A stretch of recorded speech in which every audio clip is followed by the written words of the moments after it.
कट्टर ईमानदार कहते थे, वो अब भ्रष्टतम भ्रष्ट सिद्ध होते जा रहे हैं।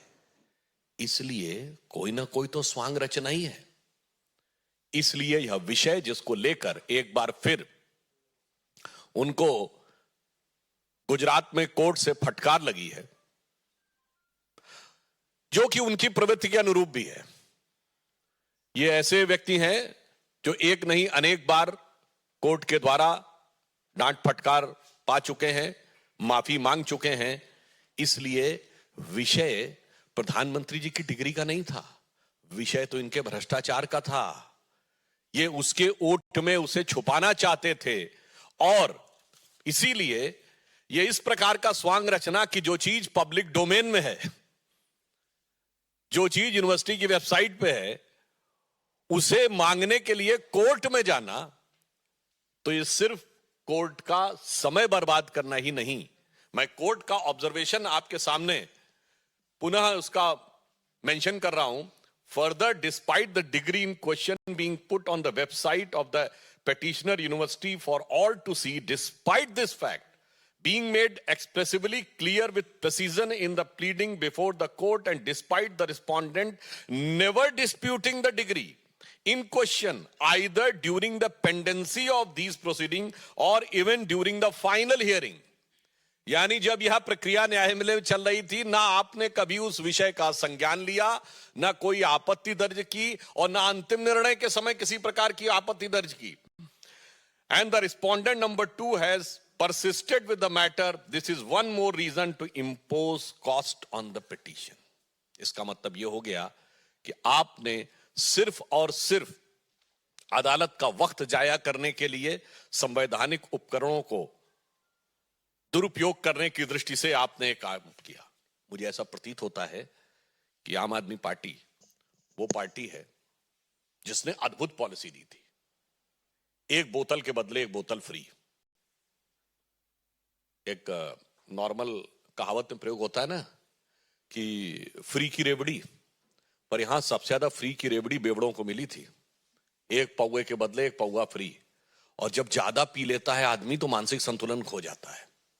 मुझे ऐसा लगता है श्री अरविंद केजरीवाल जी के साथ ऐसा ही कुछ हो गया है।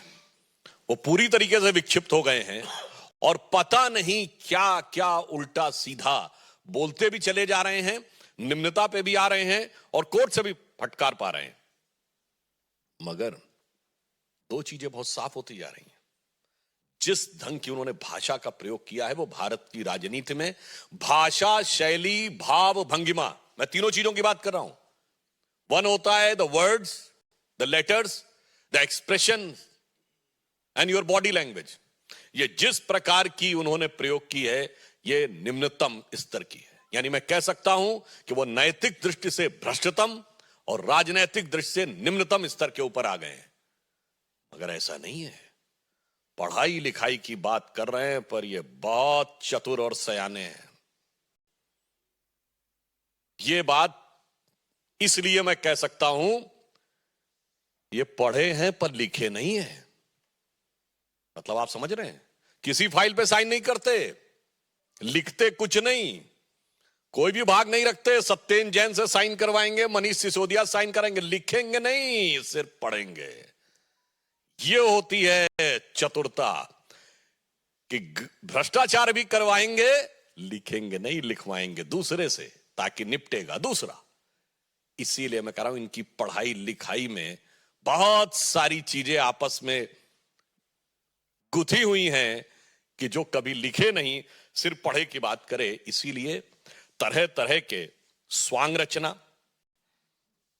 और ये तो ऐसे व्यक्ति हैं जिन्होंने अपने गुरु अन्ना जी के बारे में ही कह दिया तो उन्हें बरगलाया गया है। ये गुरु नहीं है, गुरु घंटाल है। ये स्वांग रचने वाले हैं। इनको क्या क्या संज्ञा दी जाए, नटवर लाल है। क्यों? यह बात मैं विनम्रता से पर दृढ़ता से कहता हूं। कौन भूल सकता है कि वो पार्टी है जिसने खड़े होकर राजनीति में आने से पहले कहा था सारी संसद चोर है। ये वो पार्टी है जो टोपी लगा के आते थे कि मुझे चाहिए जन लोकपाल। कहां गई आज वो टोपी? जनता को पहना दी। चलिए, दिल्ली में कहते थे पूर्ण राज्य का दर्जा नहीं है, 1 साल हो गया, पंजाब में? कहां है आपका वो जन लोकपाल?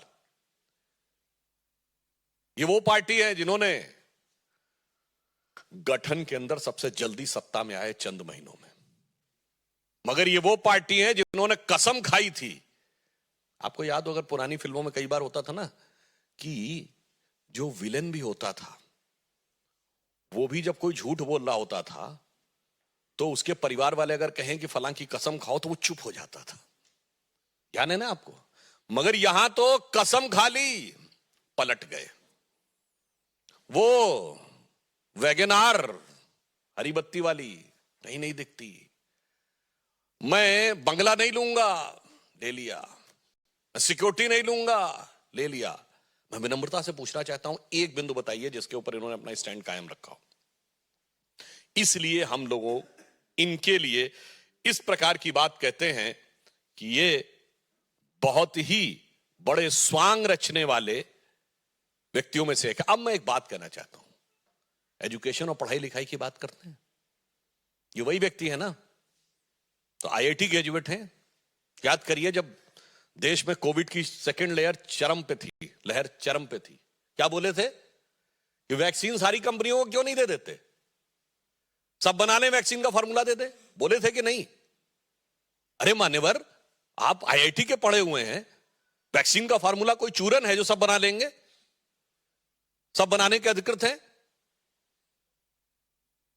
अगर ऐसा ही होता तो उसी समय में अमेरिका जैसे देश ने पैरासिटामोल भारत से आयात की है।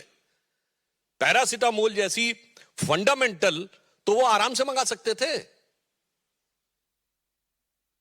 ये होता है बरगलाना।